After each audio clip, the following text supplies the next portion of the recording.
ছাত্ৰ ছাত্ৰীসকলৰ কাৰণে আজি এটা সময় উপযোগী বিষয়ৰ ওপৰত আলোচনা কৰিব বিচাৰিছোঁ। জন কিটছৰ সাহিত্যিক চিন্তাধাৰাৰ মাজত নেগেটিভ কেপেবিলিটি এক গভীৰ আৰু অৰ্থবহ ধাৰণা।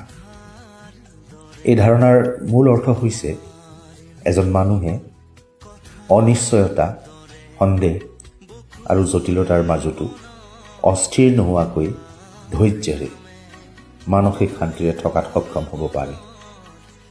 সকলো কথাৰ স্পষ্ট উত্তৰ বিচাৰি ব্যস্ত নহৈ পৰিস্থিতিক স্বাভাৱিকভাৱে গ্ৰহণ কৰিব পৰা ক্ষমতাটোৱেই হ'ল নেগেটিভ কেপেবিলিটি। 1817 চনত জন কিটছে তেওঁৰ ভায়েকলৈ এখন চিঠিত প্ৰথমবাৰৰ বাবে নেগেটিভ কেপেবিলিটিৰ বিষয়ে উল্লেখ কৰিছিল।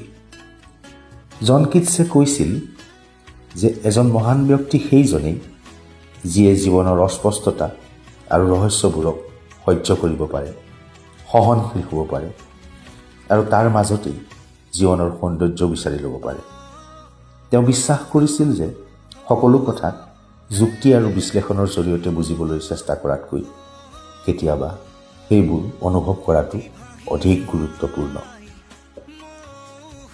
এই ধাৰণাটো ছাত্ৰ ছাত্ৰীসকলৰ বাবে অতি গুৰুত্বপূৰ্ণ।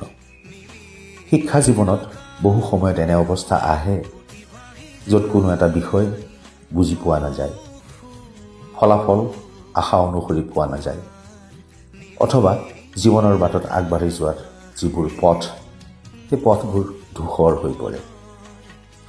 এনে সময়ত যদি ছাত্ৰ ছাত্ৰীসকল হতাশ হৈ পৰে তেন্তে তেওঁলোক আৰু আগবাঢ়ি যাব নোৱাৰে। কিন্তু যদি তেওঁলোকে নেগেটিভ কেপেবিলিটিৰ শিক্ষা গ্ৰহণ কৰে তেন্তে তেওঁলোকে বুজিব যে অনিশ্চয়তা আৰু সমস্যাবোৰতো জীৱনৰেই একোটা অংশ। এই ধাৰণাই ছাত্ৰ ছাত্ৰীসকলক শিকায় যে ধৈৰ্যই হৈছে সফলতাৰ মূল চাবিকাঠি। তৎক্ষণাত সফলতা নেপালেও চেষ্টা অব্যাহত ৰাখিব লাগে। প্ৰতিটো ভুল আৰু ব্যৰ্থতাই আমাক সদায় কিবা এটা নতুন শিকাই থৈ যায়। গতিকে ভয় বা হতাশাৰ সলনি এইবোৰৰ অভিজ্ঞতা হিচাপে গ্ৰহণ কৰিব পৰাটো জীৱনৰ এটা লক্ষ্য হোৱা উচিত। ইয়াৰ উপৰিও নেগেটিভ কেপেবিলিটিয়ে সৃষ্টিশীলতা আৰু কল্পনা শক্তিক বৃদ্ধি কৰে। যেতিয়া আমি সকলো কথা নিয়ন্ত্ৰণ কৰিবলৈ চেষ্টা নকৰোঁ তেতিয়া আমাৰ চিন্তাধাৰাবোৰ অধিক মুক্ত হয়। এই মুক্ত চিন্তাই ছাত্ৰ ছাত্ৰীসকলক নতুন দিশত চিন্তা কৰিবলৈ আৰু নিজৰ সৃষ্টিশীল শক্তিক বিকাশ কৰিবলৈ সদায় সহায় কৰে। জন কিটছৰ নেগেটিভ কেপেবিলিটি কেৱল সাহিত্যৰ এটা ধাৰণা নহয়, ই জীৱনৰ পথ প্ৰদৰ্শক।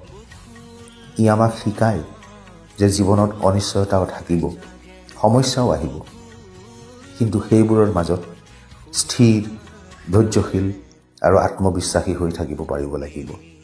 যদি ছাত্ৰ ছাত্ৰীসকলে এই শিক্ষা নিজৰ জীৱনত প্ৰয়োগ কৰে তেন্তে তেওঁলোকে কেৱল শিক্ষাতেই নহয়, জীৱনৰ সকলো ক্ষেত্ৰতেই সফলতা লাভ কৰিব পাৰিব।